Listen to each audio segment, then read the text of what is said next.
This is One on One.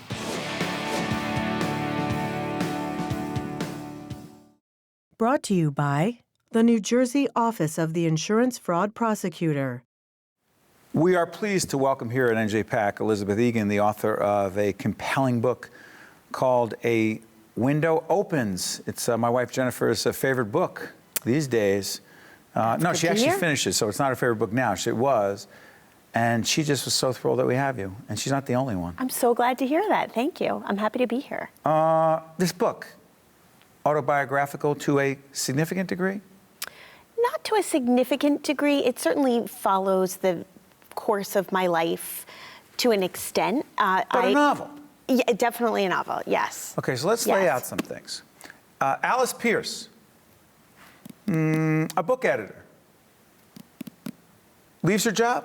Yes. To do what? To go work for a company called Scroll, which is a company that is trying to reinvent reading the way that Starbucks reinvented coffee. Okay, okay. And she's about 40-ish?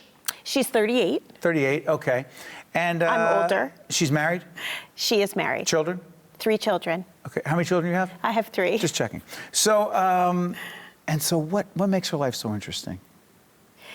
She is at a point in her life where she's ready to really spread her wings career-wise after having worked part-time for 12 years since her oldest child was born. And she goes to work at this job that seems like a dream job. She's really eager to lean in. Her husband has had a major... Sheryl Sandberg lean in? Yes. Okay. Her husband has had a career setback, and she needs to be more of the breadwinner than she has been before. And the job ends up not being at all what she expects it to be. And at the same time, her father, who has had throat cancer before, experiences a recurrence. And she finds herself in this moment in life where I think a lot of people have found themselves with this pull between her family, her work, her own sense of loyalty to her dad, her sense of ambition. And the book follows a year in her life as she tries to find her footing in all those places. When did you write this book in your life? I wrote it exactly 2 years ago. I started writing it at the Verona Community Pool. My older daughter is a swimmer, and her swim team practices there in the mornings, in the summer from 6 to 8 a.m. And I was determined to do something useful with the time because it's pretty excruciating to sit there for 2 hours and watch your kid swim, as much as I love watching her. And so I was inspired by my father-in-law, who had learned how to play the harmonica while commuting to work. He had one of those hands-free things. And so I sat there every morning for one summer and wrote for 2 hours. And then by the end of the summer, I had most of the first draft. But in my experience, that's the best way to get anything done when you have little kids, is to wake up early in the morning. And then I started working on it on my commute on the train to work. And that's where I finished it. Part of your dedication, the acknowledgments go to New Jersey Transit? Yes, because I thought the conductors on the train were very kind not to read over my shoulder, and they were patient with me when I didn't have my ticket ready or activated as you're supposed to. What I'm fascinated by is the writing process. Those of us who have written books have our own way of trying to figure out how to get it done. But I'm fascinated by your story because when was it, in 2013? In summer of 2013, you were unemployed? I was unemployed. I had actually been working at Amazon for the 13 months before I started writing this book. It was a job for me that turned out not to be the right fit. And very much like Alice, I found myself really in the wrong story. And I took that summer to regroup and figure out what it was that I wanted to do next. I didn't know if I wanted to go back to being a magazine editor where I had come from before. Where were you? I had been at Self magazine. I was the books editor at Self, and now I'm the books editor at Glamour. So, but I had always wanted to be a writer, and I had been one of those people who, when I graduated from college, I was sure I would become a writer, and then I became an editor instead. And I was about to turn 40 when I started writing the book, and I thought, now is the time. If I'm really going to give this a shot, I need to try. What does it feel like when, by the way, getting a publisher? Tell folks what that's like. I think I had a distinct advantage because I okay. work in the publishing world. People still have to buy into it. It was hard. I mean, it was Yeah. humbling. It was, I've experienced my share of rejection. There's a special club. As we all do. And, you always hear about that person who has a novel in the drawer. It's just part of the conversation about writing.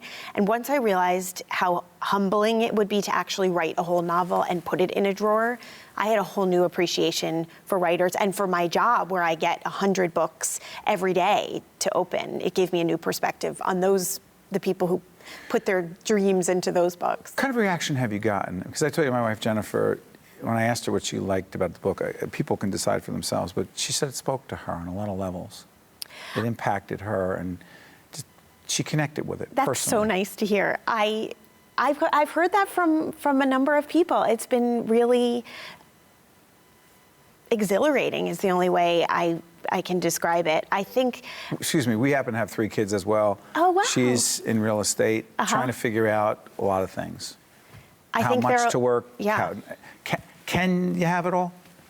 And what the heck is it all? I wish I had the answer to that question. I think... Is that part of what the book is about? That is exactly what the book is about. And still, after spending a year writing it, I don't have the answer. I thought you had the answer. I don't have the answer. I think it's a question that we all ask ourselves, men and women, and sometimes you have those brief moments where you feel like you have it all, and then you feel like it's slipping through your fingers. So my goal was to tackle that question and to reach women who... I always turn to novels for self-help, the way that some people go to the self-help section, I go to the fiction section. Right. And I couldn't find a book that represented the stage of life that I was in. Maybe your wife is in that stage also. That moment where your kids aren't little anymore and you start thinking about who it was you thought you'd be and you maybe aren't that person, and how to get there. So that was really what I wanted to hit on. Your father's role in this? My father, this is one area of my life that pretty closely tracks with the book. My dad did have throat cancer. He actually died when I was 30. He was 59. And he had lost his larynx to throat cancer, so for the last 5 years of his life, he wasn't able to speak. So I spent a lot of time during my 30s thinking about what it meant to have a voice, when it is important to raise your voice and speak up when you are not in a situation that you feel good about. And so the father's role in the book is similar to my dad's role in my life, although the timing is different. He was a great advisor, incredibly patient, very brave when he was sick. And it was interesting to me as I was writing the book to imagine what he would have been like 10 years later. In the book, he relies very heavily on texting and social media to communicate because he can't speak. And it gave me it was kind of cathartic. It made me feel like I had a chance to revisit him for a brief time. A few seconds left. The reaction of those closest to you, your family, husband, kids? My family has been unbelievably supportive. My kids are tired of hearing about the book, but thrilled. I have a 14-year-old. It's very hard to impress your 14-year-old, but she's impressed. So it's a good feeling. And your friends, proud of you? Very proud. And you realize what kind of community you live in when you publish your first book at 41, almost 42. And New Jersey is a big part of this. New Jersey is a major character in the book. I think New Jersey is an unsung hero. And my goal in life is to be, even though I never write poetry, it's to be the poet laureate of New Jersey, because this is the greatest place on earth. We totally agree on that. The book is called A Window Opens. The author is Elisabeth Egan, your first novel. I have a feeling it will not be your last. Thank Congratulations. you. Well done. Thank you. Thank you for having me. Great job. Thanks.